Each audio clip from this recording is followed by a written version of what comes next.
transformation, but it's going to be very fun. So go ahead and type in the chat, I am a dressage rider. You may be feeling like, I'd like to be a dressage rider. I'm not quite there yet. I still need to learn a little bit more about what is dressage, how do I get started? But that is what this course is about. So my goal for you is that by the end of this course, you're going to be able to say, hello, I ride dressage. And then when someone asks you, what is dressage? You'll be able to explain to them what is dressage. And you're also going to know what are the best exercises and what's the best system to get you and your horse started on this journey. So awesome. I see a lot of you typing in the chat. I am a dressage rider. So next week, we're going to do a full 30-minute or hour-long lecture on Dressage 101. That's going to be next Sunday, and I'm super excited about that one. But here's a quick definition. Dressage comes from the French word dresseur, meaning to train or prepare. Its goal is to create a happy athlete, a calm, supple, balanced, and confident horse who is attentive and willing to work. At its core, dressage is about communication. It teaches you to use clear, subtle aids to build true partnership while improving your horse's strength, straightness, soundness, and self-carriage. Dressage takes consistency and patience, but it rewards you with connection and reliability. Any rider and any horse can do it. You do not need fancy tack or a special arena, just the desire to improve. So I love that definition of dressage because it's so inclusive and it's so much just about the partnership and the connection with your horse, which at least for me, that is what I love the most about dressage. So with this course, my promise to you is that by the end of these 30 days, as you participate each week and you're learning, you will feel confident and excited, first and foremost, know where to start and what to focus on with your horse. And thirdly, be able to call yourself a dressage rider. A couple of quick announcements. If you haven't yet, make sure that you log into ameliasdressageacademy.com. That's where you can find all of the course content and all of the information about the course. So that really is your central hub there. Secondly, make sure that you join the Facebook group. And then after each one of these live calls, there's going to be a little homework assignment for you. So today's homework assignment is after this call, you're going to head over to that Facebook group. You're going to use #principle, and you're going to let me know which training principle do you think is most important for you to focus on with your horse. Here's a quick peek at the calendar. We're going to be having live sessions every Sunday, and then the lectures will be on Wednesday morning. So make sure that you download that calendar. All of the calls will be on this same Zoom link, and we'll be doing a little bit more of an orientation next week.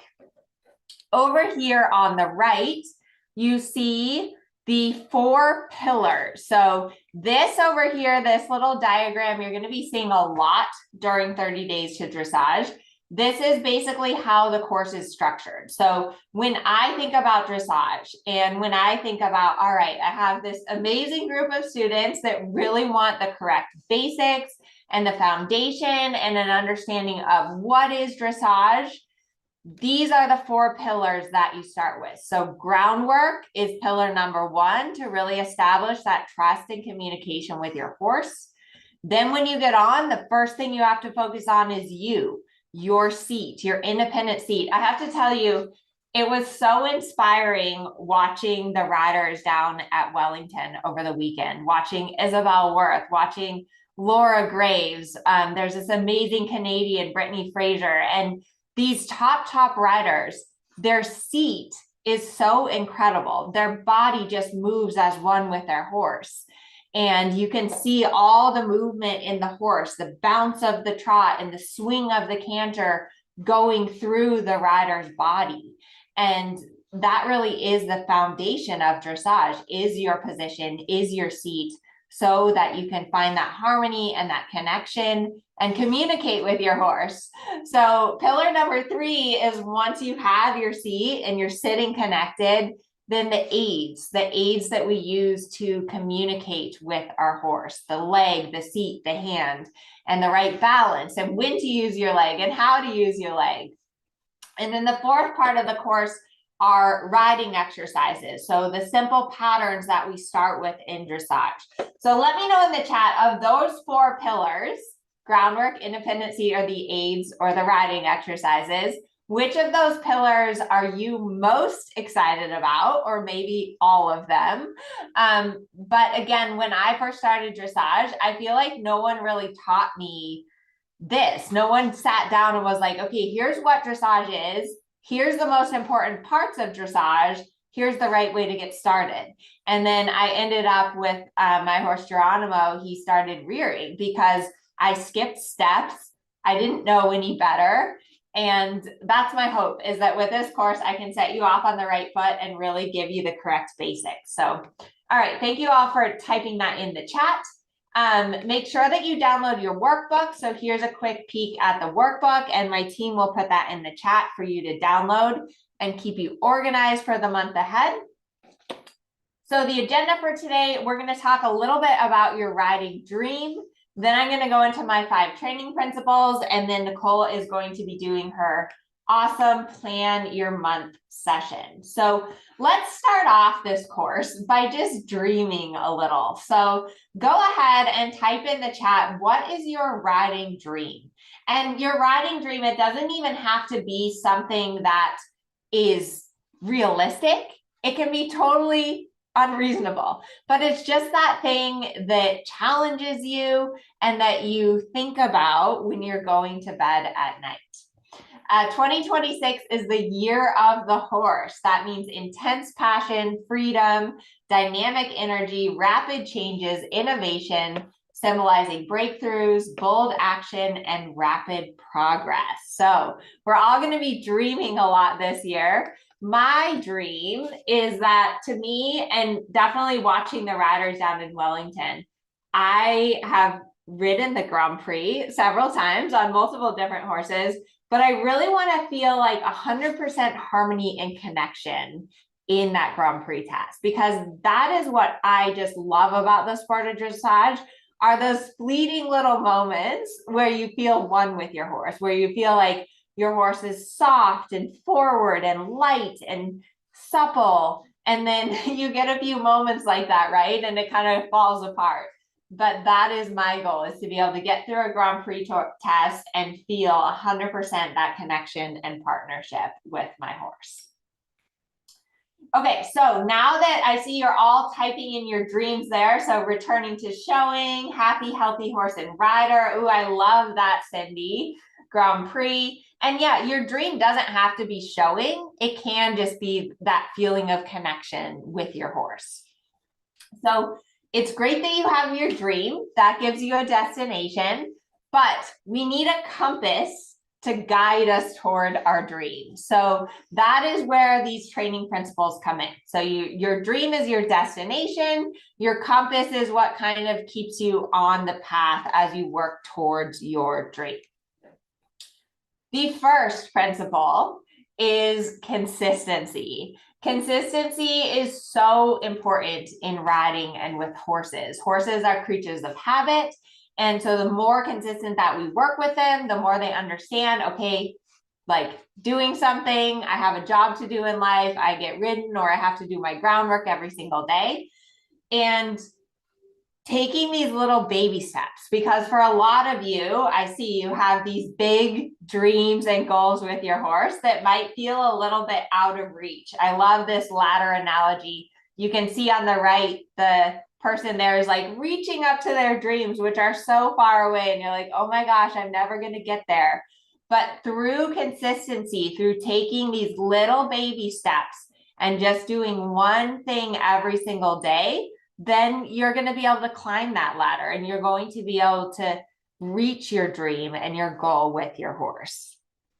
Another big one, who here in the chat struggles with fear. I think fear is a real issue for a lot of riders, and something that's definitely a little bit hard to admit, because none of us want to admit that we're scared, but horses are big and they're unpredictable and they're 100% scary. And consistency really helps with this. So even you want to be smart, right? If it's like super windy and freezing cold and your horse hasn't been out for 3 weeks, don't get out and just like jump on your horse and hope for the best. But doing something every single day. So that could be going to the barn and grooming your horse, or doing groundwork, or here learning. The more consistent that you can be with your horse and with your riding, that helps you to overcome your fear. When I first moved to California and I was starting my business there, I was supposed to start this young horse, and she was beautiful and a big mover, and the owner only wanted me to ride her 3 times a week, and she didn't get turned out in between. And I'll tell you what, that horse was scary. The reason she was scary was because I wasn't consistent enough. 3 times a week wasn't enough for a young horse that was just getting started. And plus, the horse wasn't getting turned out in between. Horses need to be able to run and move their body. If they're confined and unable to get their energy out, then unfortunately, sometimes it comes out in ways that we don't want it to. Here's one of my students, Barb. Barb is such an inspiration to all of us. So Barb is 84. She rides this little school horse, Rusty, twice a week. She's loved riding since she was a young kid. And even though Barb is only able to ride twice a week, she does a lot in between. She really works on her posture and her fitness, and she's been in my programs for many years. So even if you're here and you're like, but Amelia, I don't get to ride that much, it's totally fine. You can do a lot in between your rides as far as learning, and all of you should have that fitness exercise to go through. So there's a lot that you can do between your rides that really helps you with that consistency. So one thing that I always encourage you to do, and since we are doing kind of this 30-day transformation, is I want to challenge you to do one thing every single day for the month of March to work towards your identity as a dressage rider. So let me know in the chat if you are if you're committed to this 30-day streak. And that doesn't mean that you're riding every day. That means that you could ride, you could work on fitness, you could do groundwork with your horse, or you could learn. You could come to a lecture or watch one of the videos. So, all right, I see a lot of you are like, yes, I'm committed. I love it. Good for you. Okay, so the second principle is groundwork. Groundwork really is the solution to a lot of training problems. So let me know in the chat, what are some problems that you are currently having in your riding with your horse? I've been going through a lot of those initial assessments, and I've watched many of your videos, which has been fantastic. And so I've kind of seen, right, some of your horses are a little stiff, or maybe not round enough, or not going forward enough.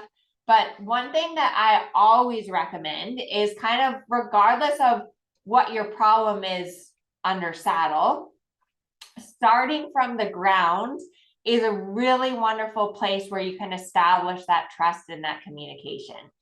When I graduated from high school, literally the day I graduated from high school, I moved out to work for Buck Brandeman's sister-in-law, Mindy Bauer. And this is my string of problem horses. I got all the young horses and the difficult horses that no one else wanted to ride. And I did a ton of groundwork with these horses. That is what kept me safe. That is what allowed me to be able to communicate with them. And this photo is a testament to how much time I spent on the ground. Every single one of these 18 horses has their ears focused on me. There's slack in the lead rope. And it was, just looking back, that was such an incredible opportunity to get to work with so many horses and different breeds, different types of horses, and it's given me a lot of skills that have served me to this day and that I am going to teach you during this course. So the entire first pillar of this 30 days to dressage is all about groundwork, and there's some wonderful simple exercises for you to start going through on the ground with your horse. Because groundwork is one of the best ways to establish that bond and that communication with your horse. And it also really helps you with your dressage. So many of you, when you complete your initial assessment, you will be getting some groundwork exercises to start off with in the course. And I always love when I have students that come into my course that haven't done groundwork before. Let me know in the chat if any of you have not done groundwork before, because once you start a little bit the groundwork exercises and you see how effective they are, then it's such a useful tool to have. It's such a wonderful way to be able to get your horse to settle down and focus and become responsive before you ever get in the saddle. And often, this is one of my students, Bree, or this Kelly is the student. The horse's name is Bree, and Bree can be a little bit testy under saddle. Like sometimes she gets a little balky and tense, and she doesn't really want to go forward. And it was so cool because I worked with Kelly through the online programs and I taught her some like simple groundwork stuff to do.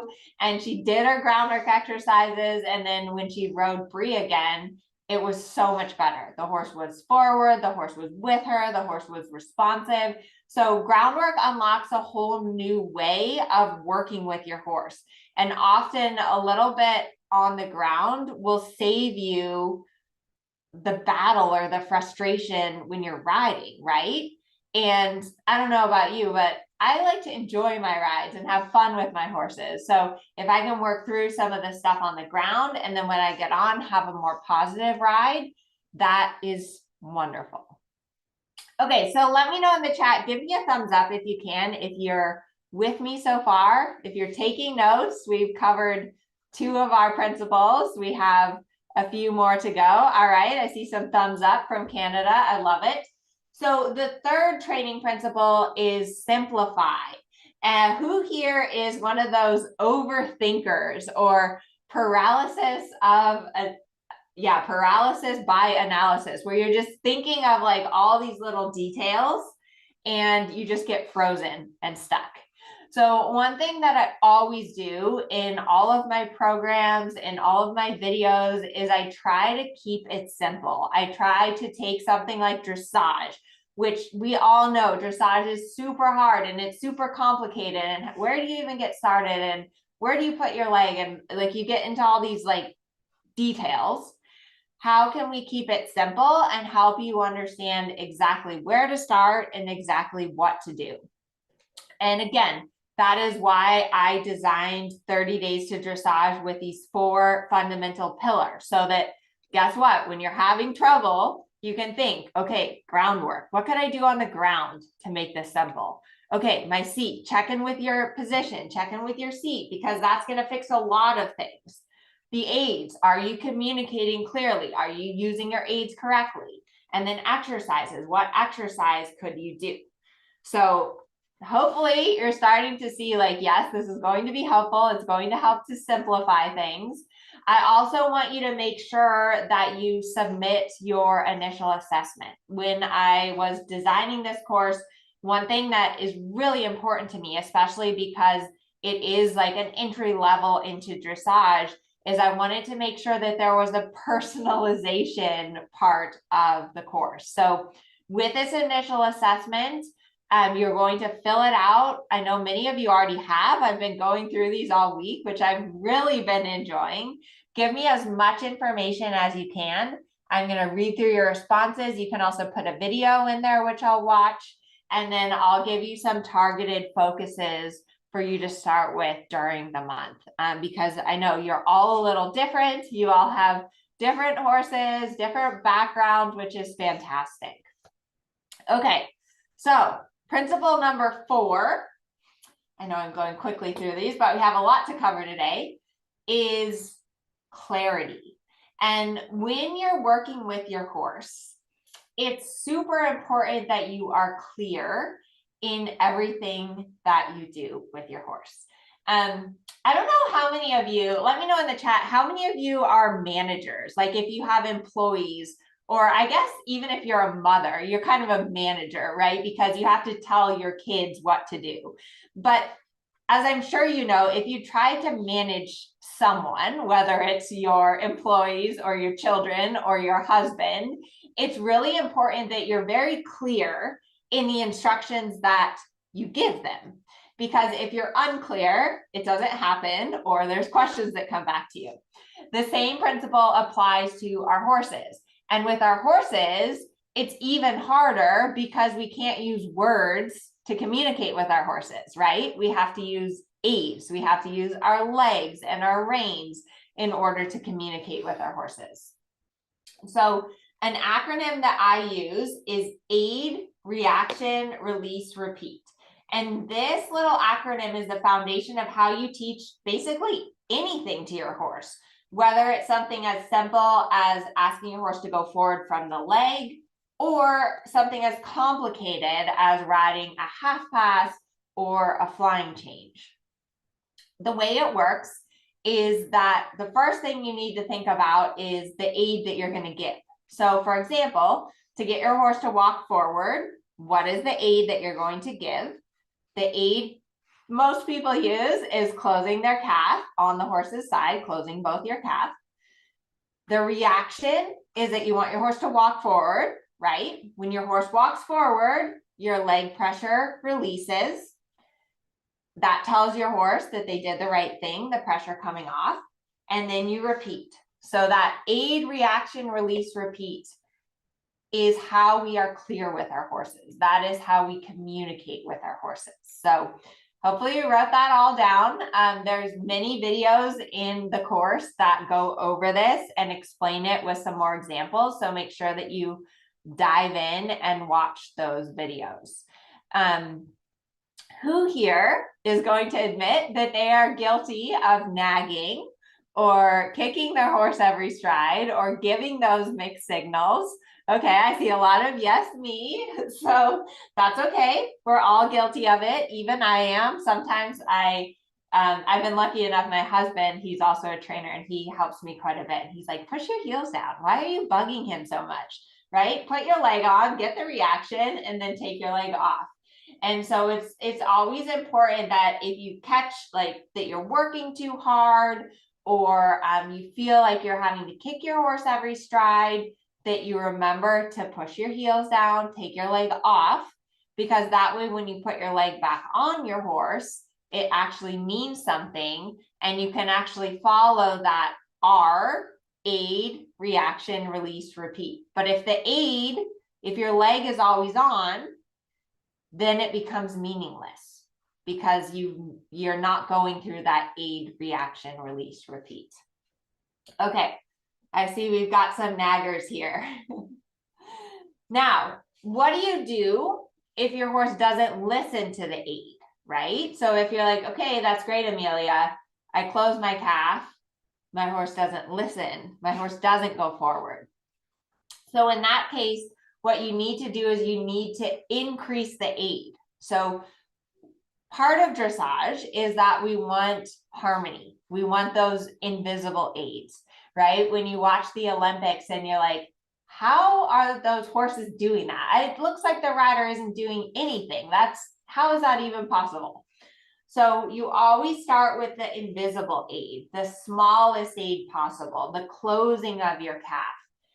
Then if your horse doesn't listen, you follow through. So you close your calf, 1 Mississippi.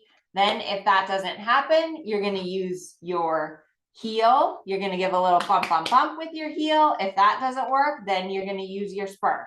So it's kind of whisper, start with the whisper, then shout. Eventually, when you whisper, your horse will start to listen.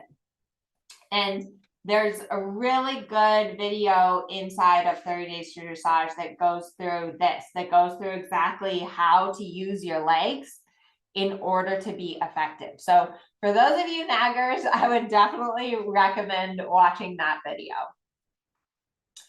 And then also remember the release. So who here feels like they need to work on the release? This is the hardest part. So as riders, as dressage riders, we tend to want everything to be perfect and we want to hold our horse there and keep it perfect all the time. But if you never release your horse, you never are rewarding your horse. So remember that after you do give an aid or you get a movement to happen, you really want to go back to that neutral. You want to take a breath. You want to push your heels down, soften the rein, talk to your horse, tell your horse good boy, pet your horse, give your horse a walk break. That's one of the best ways to reward your horse, or even get off and let your horse go back to the barn. But we want to enjoy riding, and remember the definition of dressage is a happy athlete. We want our horses to enjoy it too. We don't want our horses to be like, oh my gosh, really? Do I have to work again? This is terrible. So telling your horse like, yeah, good job. That's what I want. It's so cool because the more you reward your horse, the more you'll feel your horse start to want to do it on their own, start to offer it. And that's where you're really having that happy athlete. That's where dressage gets really, really fun. So hopefully this is making sense and you understand a little bit more about the principle of being clear with your horse and how important that is. And hopefully maybe you've also in this call, maybe you've thought a little bit about some times where you're not being clear enough, right? Where you need to be a little bit more clear about your intention, about your cue that you're giving to your horse. Our fifth principle is one of my favorites, and this is the power of positivity. It is really hard to train and to ride, and especially to do dressage. And so it's so important that throughout your journey that you're always celebrating these little wins. That's why at the beginning of every call, I'm like, type in the chat, what is your win for the week? Because if you don't celebrate the journey, if you don't celebrate the little things, even if it's something as silly as like, my horse put his head down for the bridles to go on, or I was able to ride a circle today. Those little wins are super important. And your horse feels your emotions. Your horse knows that you love them and that you believe in them. And so the more that you can bring that positivity to your rides and to your horse, the more progress that you're going to have. I had a student named Edison, and Edison was amazing. He bred this little horse in his backyard and he got the horse all the way up to the I1. And Edison was one of the most positive people that I've ever been around. He would come to his lesson. I'd be like, how's it going, Edison? He'd be like, great. I worked on this and this and this. I have the best horse ever. He's so cool. I just love this horse. I can't believe I get to ride him every day. And because he believed so much in his horse, he made so much progress with his horse. Another story, one of my favorite riders is Catherine Dufour. And Catherine Dufour, if any of you have ever watched her, you should Google her and watch her ride because she's a beautiful rider. But she often smiles in her tests. Like she'll go around the arena before her test and just like this big giant smile on her face. And she's wrote in her book that one of the judges asked her, like, why are you always smiling? And she said, because I'm just so happy and I love my horses and I can't always pet them in the moment. But if I smile, they feel it. And you feel it too, right? So I hope that that inspires you to smile during your next ride and to really believe in your horse and tell your horse that they're the best ever, because focusing on these little improvements, it really tricks your brain.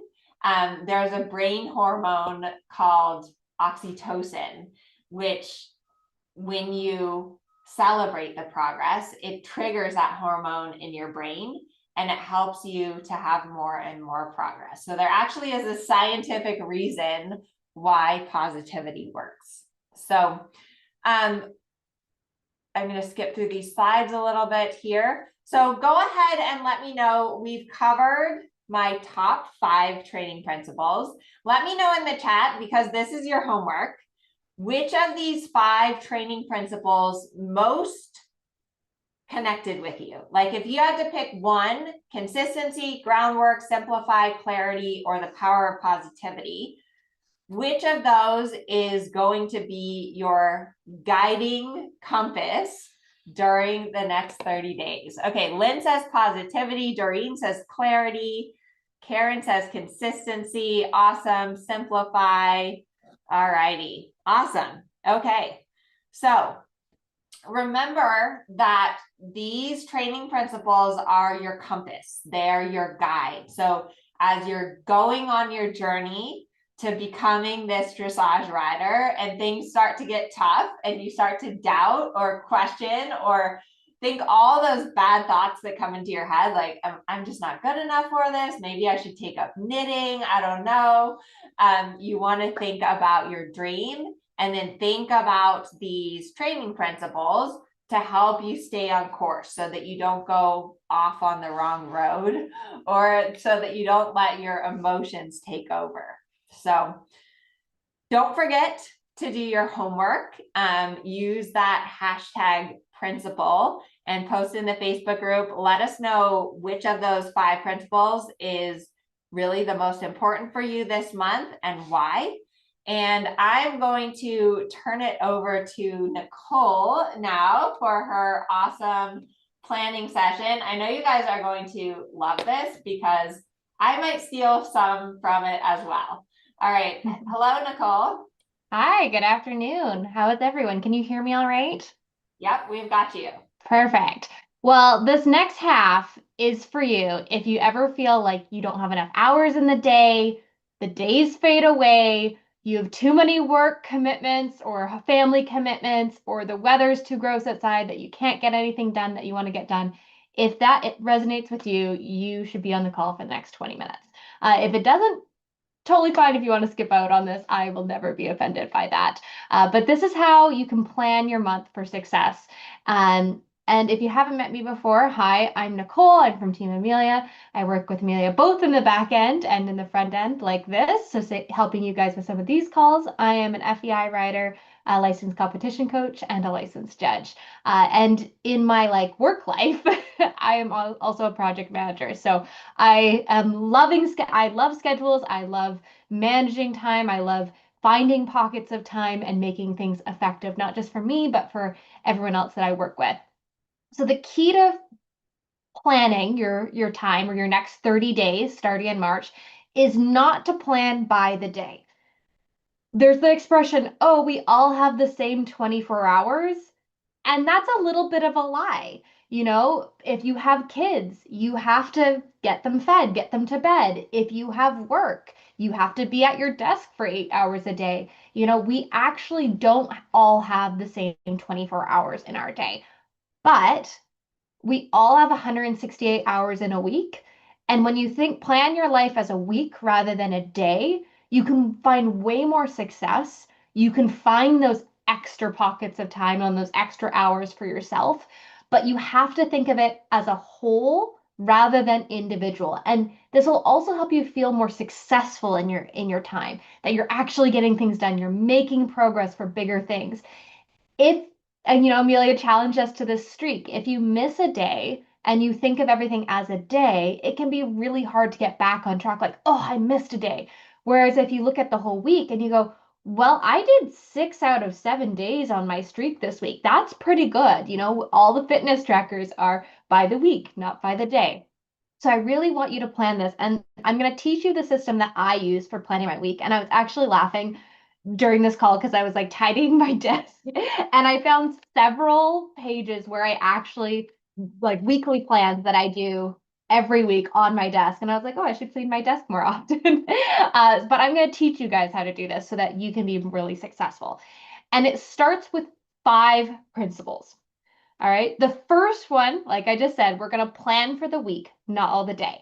On the left here is all the things I want to do with my day. Ideally, I want to ride. I want to do groundwork with my horses. I want to go to the gym. I want to learn. I want to spend time eating and being with my family. I have to travel back and forth to the barn, and I have to work, and I have to sleep. That's a lot of hours to jam pack, right? So the first thing we're going to do is we're going to pick a time in the week where we can map everything out. I tend to have a tendency to do it on Sundays. This is just what works for me. If you do it on Fridays, that's another kind of good way to do it. It's the start of your weekend. You can put the worries of the last week behind you, and you kind of plan. But whatever that day is, you should try and think of it as like the start of your week, or it's a fresh new week. And because it's Sunday, we'll start with today, right? So you're going to think about it as a week, and you're going to pick your day that's going to be your planning. The next thing you're going to think about is your immovable items. Note these are not your priorities. Priorities are the things that we want to do or have to do. These are things that are a priority because they're reliant on other people's schedules or they're one-time only events. Going to see your child's football game. That's probably something that you can't fit in on a different day because the game isn't playing. A doctor's appointment. When can the doctor see you and get you in? It will be Tuesday at 1 o'clock in the afternoon because that's what they can see you. So you're going to make time for that. That's an immovable item, right? It's not things like riding at the barn, right? As much as that's a priority for all of us, that can happen anytime in the day or anytime in the week. It doesn't involve someone else, unless, of course, it's a riding lesson or you have to be there with someone else in the arena with you, stuff like that. Things like going to the grocery store, uh, deep cleaning your tack locker. These are things that need to get done, but they're not immovable. So start thinking about what those would be, right? And the nice thing about is if you on your Sunday take a look at your calendar and say, "Oh, I forgot about that dentist appointment on Thursday," right? You can write it into your calendar and be thinking about it through the week rather than the morning of or the day before you get that text message or email reminder being like, "Oh, great, I've got the dentist this week," right? So this is what I do every Sunday is I look at my calendar and see if there's any immovable objects or items on my calendar. The next thing that I like are the life calmers. These are the things that I would like to experience to make my day or my week more successful. These are the nice to haves, or I can mentally prepare myself if it's going to be a little uncomfortable. For me, these are things like I don't like going to the gym when it's super busy. When you go right after work at like 5 o'clock, 5:30, it is crazy in there. I hate it. People are talking. I have to talk to people. I don't want to deal with that. So I typically try and go during working hours, like regular people working hours, or I like to go later in the evening. The other thing maybe is avoiding the barn when there's a jump lesson going on. If there's jump set up in the arena, maybe you don't want to be schooling your horse when there's other people jumping in the arena. I used to find that was a pain in the ass when I had my horses at a jumping barn. Maybe you want to see your friends only on weekend nights rather than workday nights. Whatever works for you. These are things that are personal to you that help you feel more secure in your life. Or you can mentally prepare for them and be like, okay, I know that's going to be uncomfortable, but that's the only time I can do it and I want to still do it. Right? So these are kind of nice to have things. The next thing that you're going to do is you're going to start pairing activities. And so, what's so fun about this, and there's a couple reasons why. One is to incentivize yourself. When you pair something that you need to do or want to do, but kind of is uncomfortable with something really fun, and you only get to do the fun thing when you do the uncomfortable thing, it makes both things happen and you start to look forward to it. The easy example of this is I don't know, some people might know this about me, but I'm training for a marathon.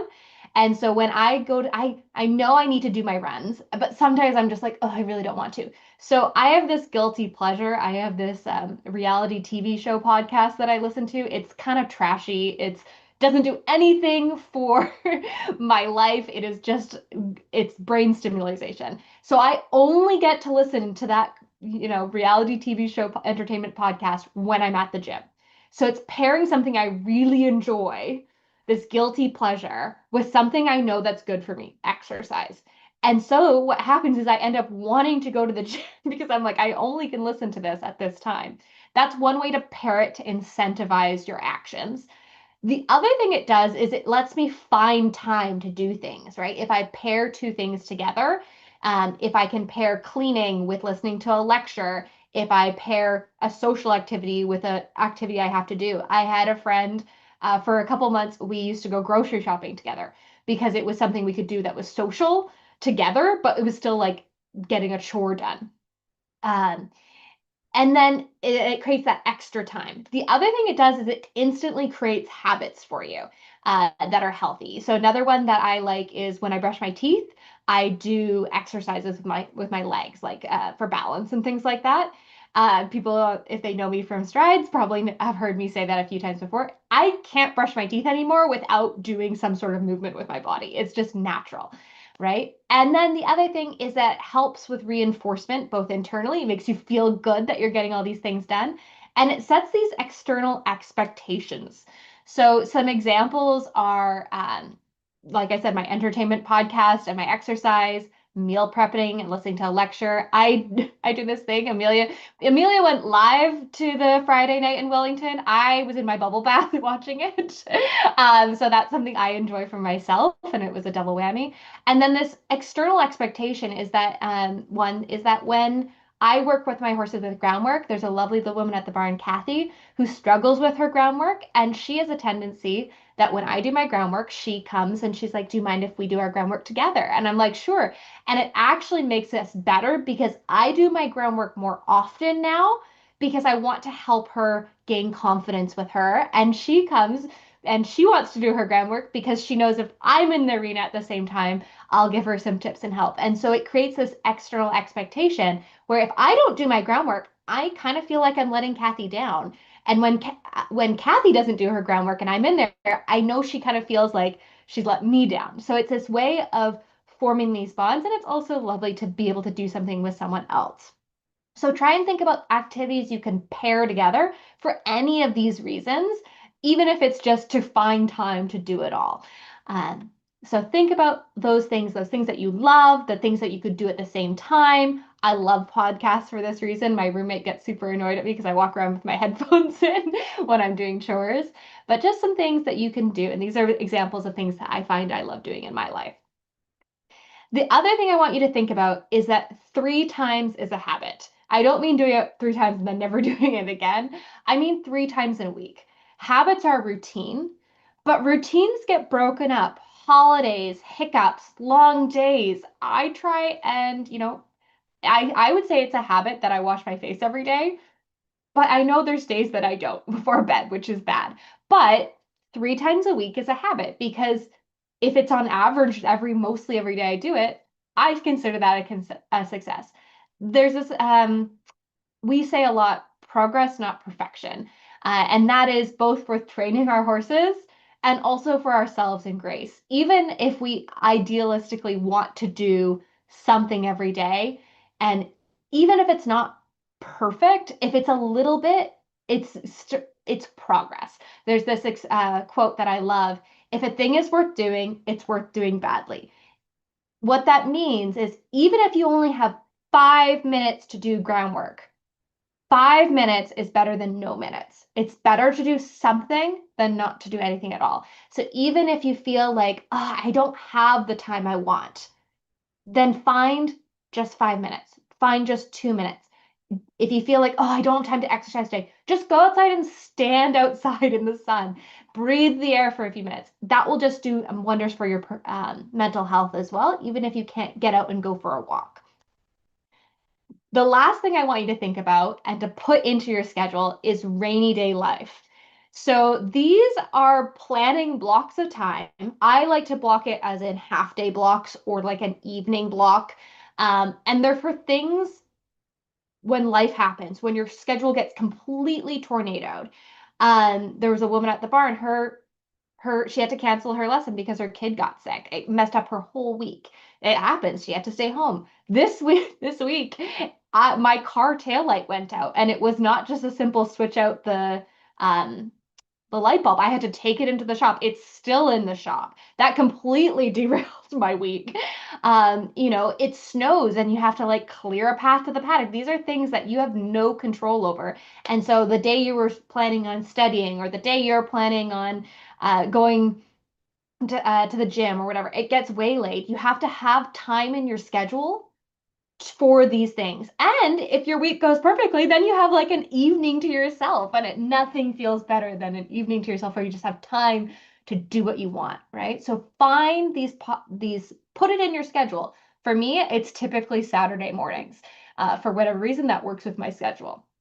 So we have our 5 principles. I am going to go through an example with you from what was last week, so that you guys can see what I was doing. Some important things to remember is I planned this on Sunday, and my life, I work most days 6 a.m. to 2 p.m., which I know is unusual for a lot of people, but I do that so that I have the afternoon at the barn with my horses. This week I had 2 immovable objects. I had a hair appointment on Wednesday, and I had a vaulting lesson on Monday because my mares are coming back into work, and I wanted to work on my seat. So for the month of February, I have been doing vaulting lessons, right? The other important thing to note about my life is that I don't live near any of my family, so I call them on the phone. So I don't have, afternoons or Saturdays blocked off with my family, which you might have. But so your schedule might look a little different, right? But you just have to figure out a plan that works for you, right? So as you can see, I have put in my hair appointment on Wednesday, my vaulting lesson. I have put in my work. I noticed I had an evening meeting on Thursday. So what that means is I have to be back in the office at a certain time. So I leave the office a little early, right? So these are things that I can't move. These are my immovable objects, right?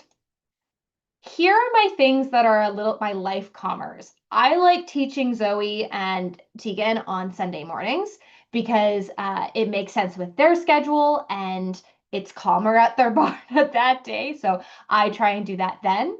I try and do my lecture reviews from Amelia. I like to look at the reviews that she does, the lectures that she does. I can't always be on those calls live, but I like listening to them so that I know what the students are hearing and things like that. So I typically do that on Wednesdays because we usually get new lectures on Tuesday evenings or Wednesday mornings, right?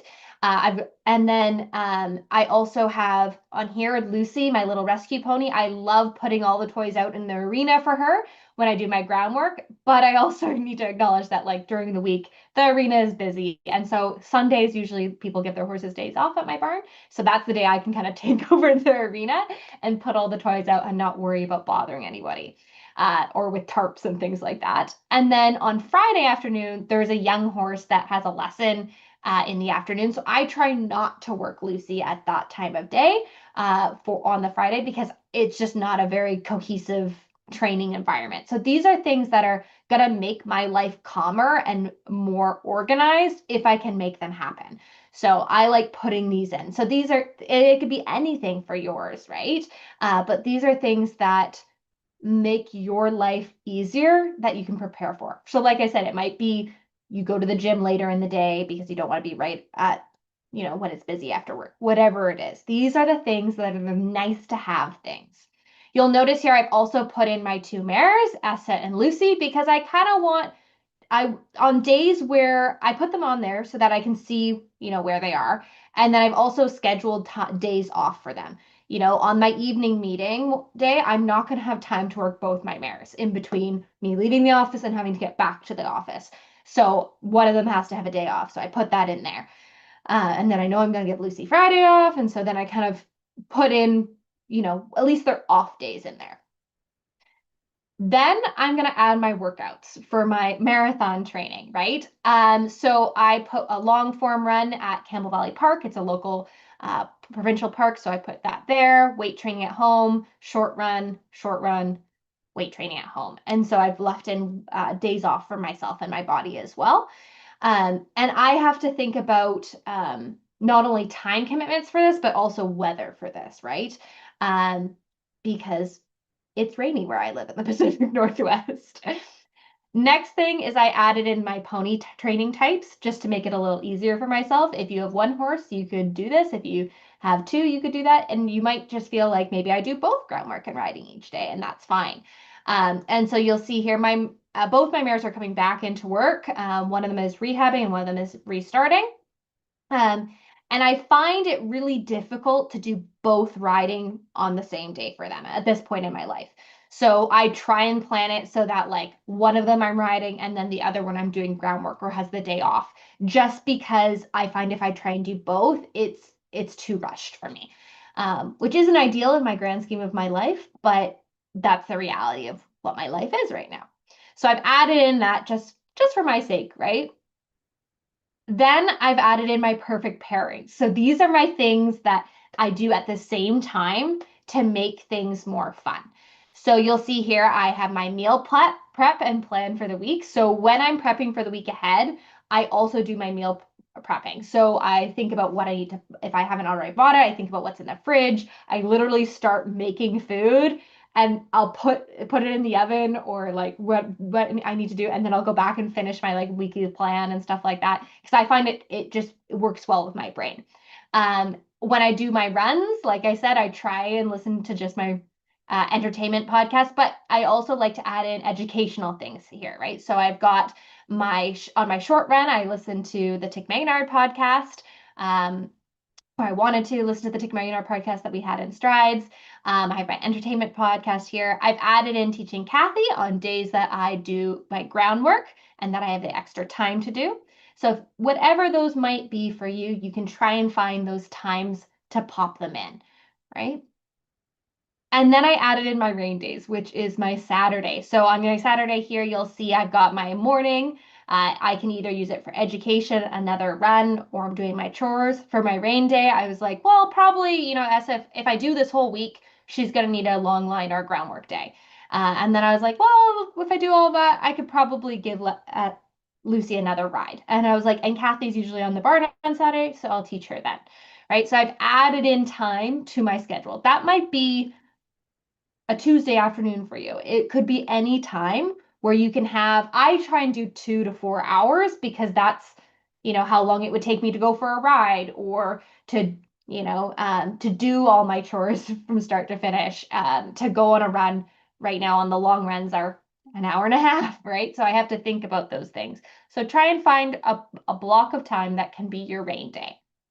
So with that, if I had done this perfect week, I would have given myself 3 educational things: my vaulting lesson, my tick podcast, and my lecture review. I would have exercised 5 to 6 times with my long form runs and my weight training at home. I would have ridden ESSA 3 times and done 2 to 3 groundwork sessions. And Lucy would have been 2 to 3 rides and 2 groundwork sessions. What I actually did was a little bit of a variation. On Sunday here, it was very cold and I chickened out and I did not want to go running outside. And I procrastinated all day long because I was like, it's too cold. It's raining. It's raining. It's too cold. I'm going to be freezing. I don't have the right things.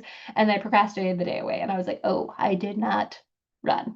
So I had to change my Monday because if I don't run every other day or every third day, I lose my fitness for my marathon training. So I was like, okay, well, I guess I had to go to the gym this day and do my long form run instead. The other thing that happened on Tuesday was that Essa was not having it and I couldn't have my light ride, so I had to do just groundwork instead. So she was not cooperating with the plan. I obviously didn't show it to her properly.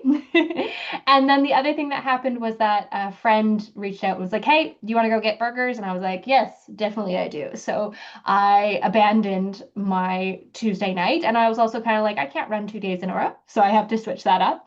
The other thing that happened, like I said earlier, my car, I had to drop it off at the mechanic.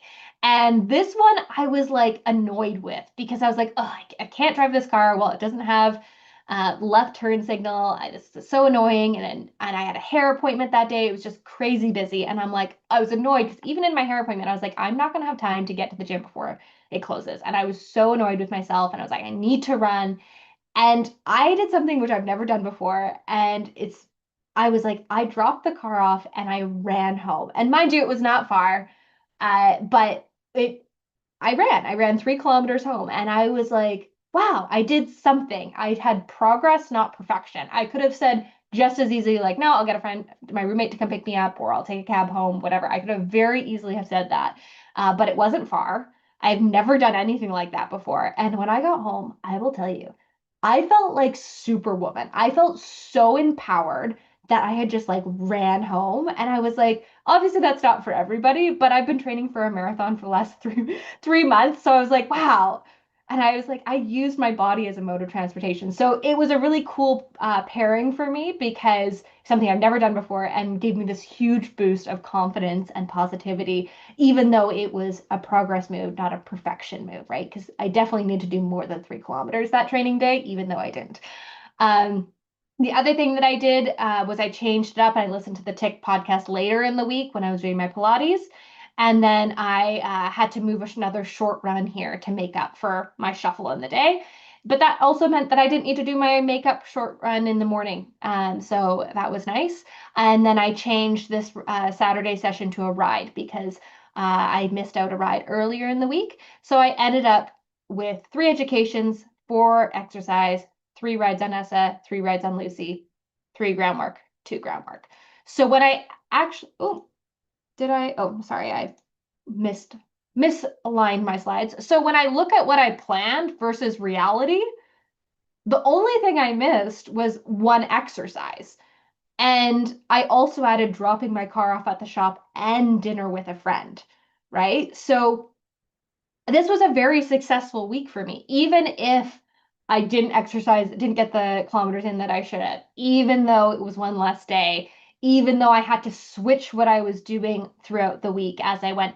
At least when you have it on the schedule and you have it in front of you, and I keep mine on my desk, hence why I can change it around as the days go and I can readjust. And I find that works really well for me. So, action plans for you guys. You're going to pick what time of the week you're going to do your weekly plan. For me, it's Fridays. Or, well, I'm trying to get to Fridays, but today's Sunday and I also did it today on Sunday. I'm trying to get to Fridays because I think that'll be more successful to me. But you pick your planning time. You could do it on Sundays because we're here. You've just thought about this. You're enthused. You can practice it. Do it this week. Then you're going to note your immovable items for this week. So, any doctor's appointments, any meetings with friends that like can't be movable because you're trying to coordinate with like 3 or 4 people, right?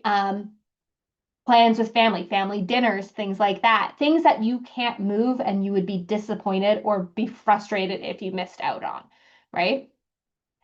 Then you're going to brainstorm some perfect pairings and life calmers. So remember, the life calmers are things that are nice to have, things that make you feel more comfortable doing what you're doing. So, if it's going to the coffee shop when it's quiet, if it's going for a walk down on the beach when there's more, the tide is out, whatever those things are, try and have a think and reflection on like what makes you feel good in life. Another way to reflect on it is what makes you frustrated in life, and then see if there's like a time that would be better for that. And then some perfect pairings. Do things that you can do at the same time. You can put 2 chores together or 2 actions together to make them better. You could, if anyone has any suggestions, you can put them in the chat on what those might be for your perfect pairings.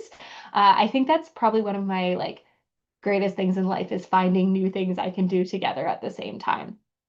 And then the next thing I want you to do is to think about some rainy day blocks of time.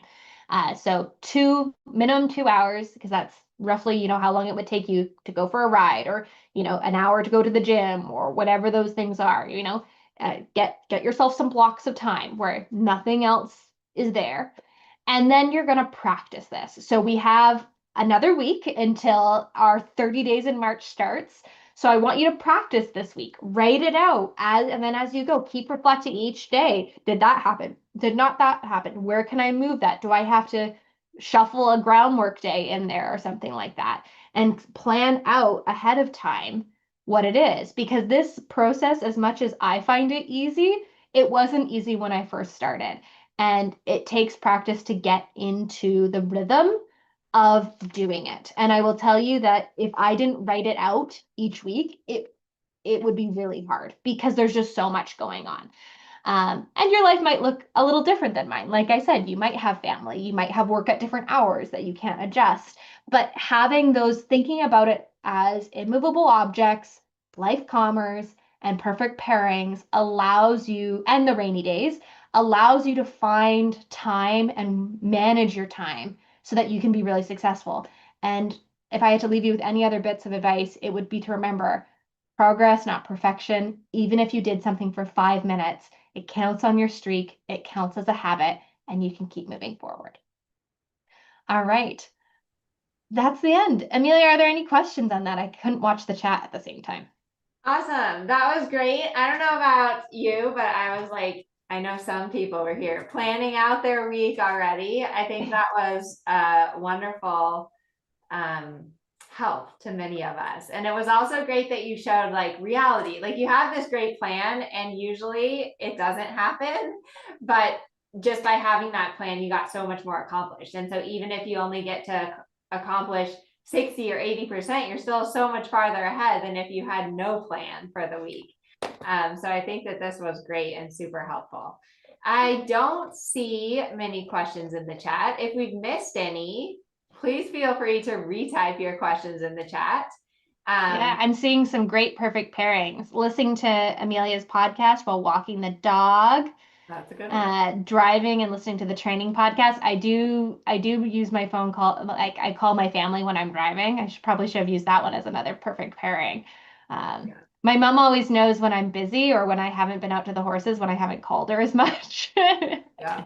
Another great one is riding with your friends. That can be really fun Mhm. if you have a riding buddy that you can ride together with, or like Nicole said, doing groundwork together, or even like helping each other, filming for each other, or just like being eyes on the ground. Sometimes it's just comforting to have someone sitting there while you're riding. It would also invite your friends to join 30 Days to Dressage. That would be a lot of fun to have your friends doing this with you. So yeah, Oh, lots of great there's ideas. one question in the chat. What is the rainy day plan for? So the rainy day plan or block of time is just an empty block of time so you can do something that you missed during the week. So if something came up and you can't do your schedule, have to pick up a sick kid, you have to take your car to the mechanic. It's a block of time that you've left open so that you can fill it in with something else that you missed during the week. Yeah. Um, And Mary's asking about the rider fitness program. So yeah, since you signed up early for the course, when you log into ameliasdressageacademy.com, it'll be in a separate course for you, and it's called Amelia's Fitness Program. And there's some great unmounted exercises that you can block into your weekly schedule. There's simple exercises that you can do just at home that help you to activate and strengthen specifically your riding muscles. So I would highly recommend checking uh, that out. Wendy has a good perfect pairing. It's going to be a blizzard right now, so her exercise plan for tomorrow is going to be shoveling. I love that so much. That is a perfect pairing. I love that. Yes, Um, it is, life is full of challenges and unexpected things that come up. And you definitely have to have a plan, like with horses, right?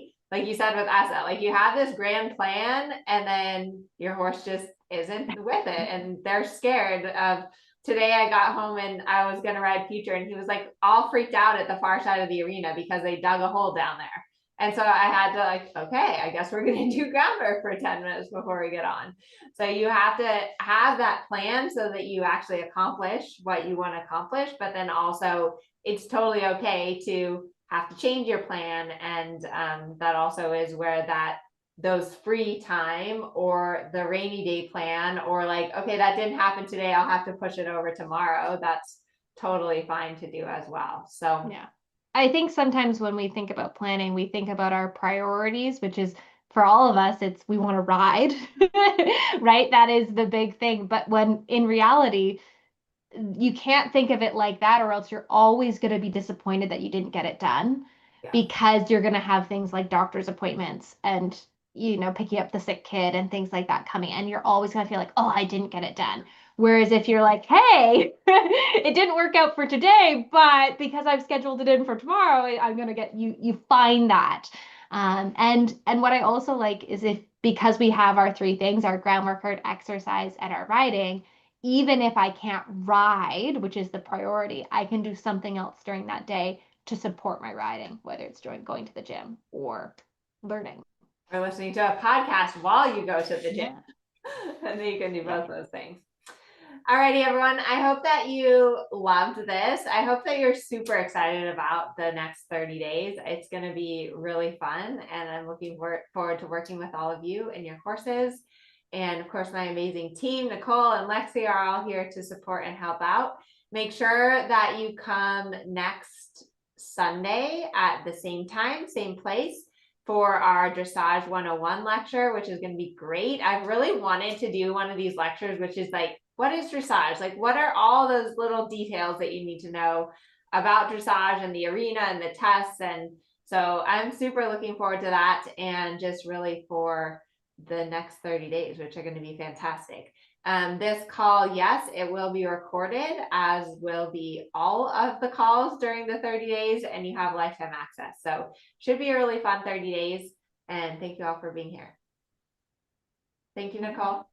Thanks so much. We'll see you next week. Bye, everyone.